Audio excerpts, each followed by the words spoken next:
വളരെ അപൂർവമായി മാത്രം സംഭവിക്കുന്ന ഒരു കോസ്മിക് പ്രതിഭാസത്തിന് ഈ മാസാവസാനം ആകാശം സാക്ഷ്യം വഹിക്കാൻ പോകുന്നു. വാനനിരീക്ഷകരെ ആവേശത്തിൽ ആഴ്ത്തിക്കൊണ്ട് മെയ് 31-ന് ആകാശത്ത് ബ്ലൂ മൂൺ എന്നറിയപ്പെടുന്ന പൂർണ്ണചന്ദ്രൻ പ്രത്യക്ഷപ്പെടും. ആ കാഴ്ചയ്ക്കായുള്ള കാത്തിരിപ്പിലാണ് ആകാശപ്രേമികൾ. വളരെ അപൂർവമായി മാത്രം സംഭവിക്കുന്ന ഒരു കോസ്മിക് പ്രതിഭാസത്തിനാണ് ഈ മാസാവസാനം ആകാശം സാക്ഷ്യം വഹിക്കാൻ പോകുന്നതും.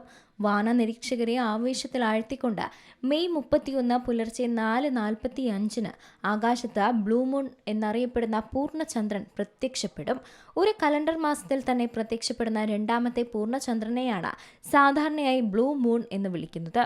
സൂര്യനും ചന്ദ്രനുമിടയിൽ ഭൂമി കൃത്യമായി വരികയും സൂര്യപ്രകാശം ചന്ദ്രന്റെ ഭൂമിക്ക് അഭിമുഖമായ ഭാഗത്ത് പൂർണ്ണമായി പതിക്കുകയും ചെയ്യുമ്പോഴാണ് പൗർണമി അഥവാ പൂർണ്ണചന്ദ്രൻ ഉണ്ടാകുന്നത്. ഈ മെയ് മാസത്തിലെ ആദ്യത്തെ പൂർണ്ണചന്ദ്രൻ മെയ് 1-ന് ഉച്ചയ്ക്ക് 1:23-ന് ദൃശ്യമായിരുന്നു. അതിനുശേഷം കൃത്യം 30 ദിവസങ്ങൾക്ക് ശേഷമാണ് ഇപ്പോൾ വീണ്ടും രണ്ടാമതൊരു പൂർണ്ണചന്ദ്രൻ കൂടി പ്രത്യക്ഷപ്പെടുന്നത്. സാധാരണ വർഷത്തിൽ 12 തവണ പൂർണ്ണചന്ദ്രൻ ദൃശ്യമാകാറുണ്ട്. അതേസമയം 2-3 വർഷം കൂടുമ്പോൾ 13 പൗർണമിയും ഉണ്ടാകാറുണ്ട്. ഒരു വർഷത്തിൽ 4 ഋതുക്കളാണുള്ളത്. ഒരു ഋതുവിൽ സാധാരണ 3 പൗർണമിയും. എന്നാൽ 13 പൗർണമികൾ ഉണ്ടാകുന്ന വർഷം ഏതെങ്കിലും ഒരു ഋതുവിൽ 4 പൗർണമികൾ ഉണ്ടാകും. അപ്പോൾ ആ ഋതുവിലെ 3-ാം പൗർണമി ആയിരിക്കും ബ്ലൂ മൂണ്. ബഹിരാകാശത്തെ 2 വ്യത്യസ്ത കോസ്മിക് സൈക്കിളുകളുടെ പ്രത്യേകത കൊണ്ടാണ് ഇത്തരമൊരു അപൂർവ പ്രതിഭാസം സംഭവിക്കുന്നത്. ചന്ദ്രൻ ഭൂമിയെ ചുറ്റുന്നതിലെ ലുണാർ സൈക്കിൾ എന്നും ഭൂമി സൂര്യനെ ചുറ്റുന്നതിനെ സോളാർ ഇയർ എന്നുമാണ് അറിയപ്പെടുന്നത്.